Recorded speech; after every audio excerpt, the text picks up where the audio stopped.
अर्थ education centre में आपका स्वागत है। आज हम लोग यूपी लेखापाल के परीक्षा 13 सितंबर 2015 के द्वितीय पाली के आज हम लोग हिंदी करने वाले हैं।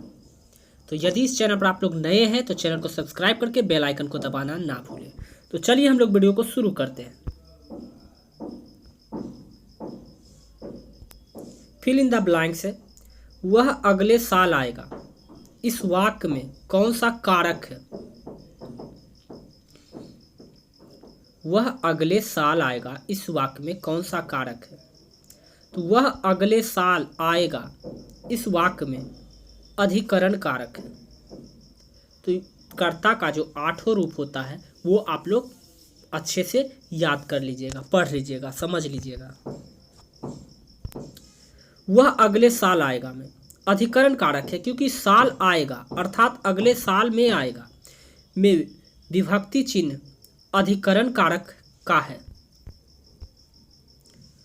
उदय शब्द का विलोम शब्द छांटिए। उदय शब्द का जो है विपरीतार्थक शब्द जो होता है अस्त होता है।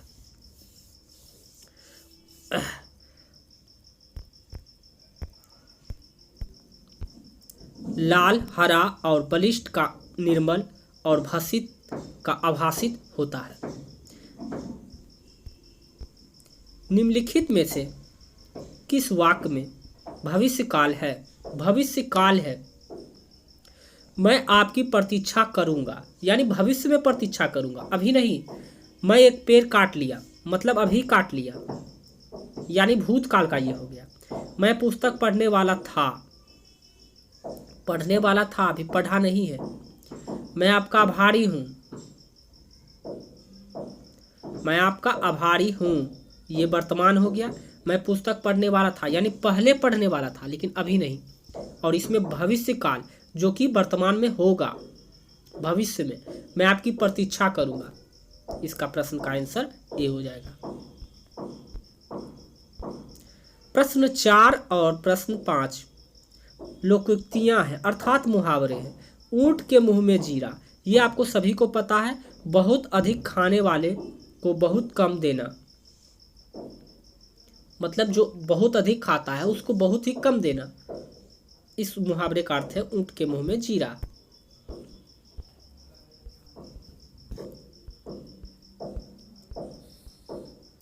जूते चाटना, जूते चाटने का मतलब होता है खुशामद करना, जरूरत से ज्यादा तारीफ करना अर्थात उसकी खुशामद करना।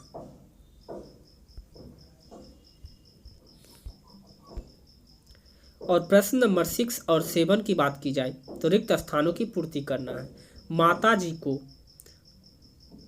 प्रणाम, माता जी को प्रणाम, माता जी से आशीर्वाद होता, माता जी को प्रणाम। इस प्रश्न का सही आंसर होगा सी।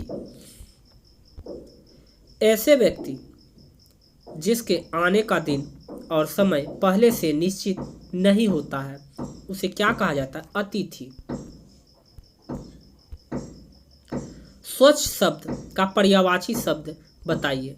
स्वच्छ का मतलब होता है निर्मल, पवित्र। इसका सही आंसर हो जाएगा डी। और प्रश्न संख्या 9 और 10 में जो है वो आपको त्रुटि देखना है।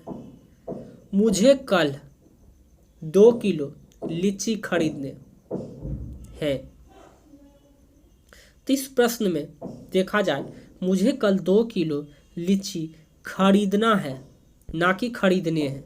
खरीदना है, ने की जगह खरीदना होगा। तो इस प्रश्न का सी आंसर हो जाएगा। खरीदना में त्रुटि है, सी पार्ट में त्रुटि है।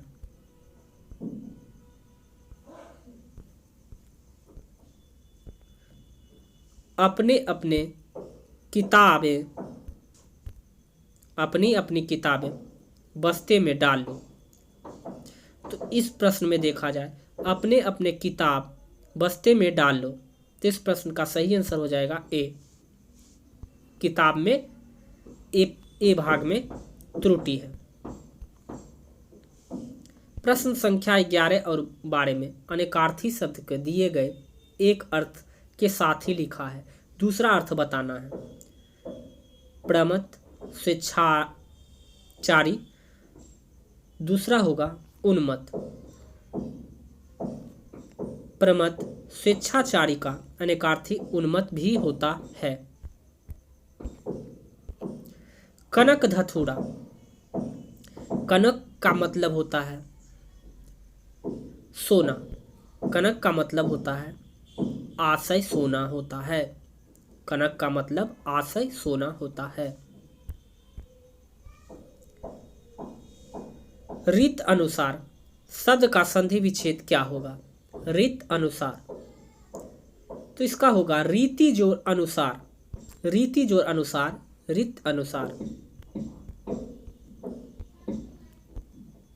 प्रश्न संख्या 14 और 15 में शुद्ध वाक्यों का चयन करना है। वह एक महिला विद्वान थी, वह एक विदुषी महिला थी। इसका सही आंसर बी हो जाएगा। वह एक विदुषी महिला थी, वह एक विदुषी महिला थी। वह, ये तो बिल्कुल गलत है। वह एक विद्वान महिला थी, ये भी गलत है। इसका सही शुद्ध होगा वह एक विदुषी महिला थी।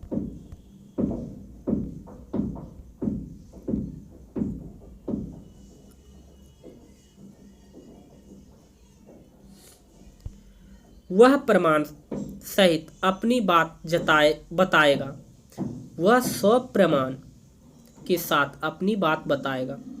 वह प्रमाण सहित अपनी बात बताएगा, ये भी बिल्कुल सही है। इस प्रश्न का सही आंसर ए हो जाएगा। किसी की सहायता करने वाला, किसी की सहायता करने वाला को सहायक कहा जाता है।